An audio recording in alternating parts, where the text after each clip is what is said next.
weather radio signal was a test of this one on the radio station's public warning system.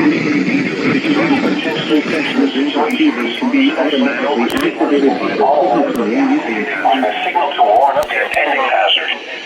Tests of the signal and receiver's performance are normally conducted by the National Weather Service between 10 a.m. and noon each Wednesday. If there is a threat of severe weather, the test will be postponed to the next available good weather day.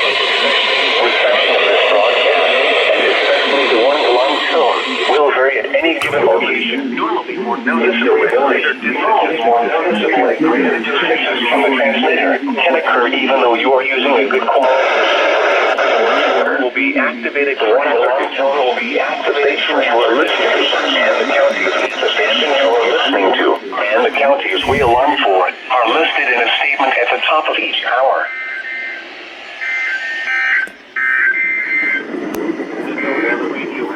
At your local forecast, it was sunny. Today, sunny. The temperature was 50. Highs in the lower 60s. Northwest winds 5 to 10 miles per hour. Tonight, clear. Lows in the mid-30s.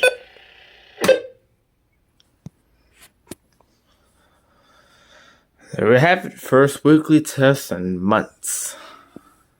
And this didn't go off.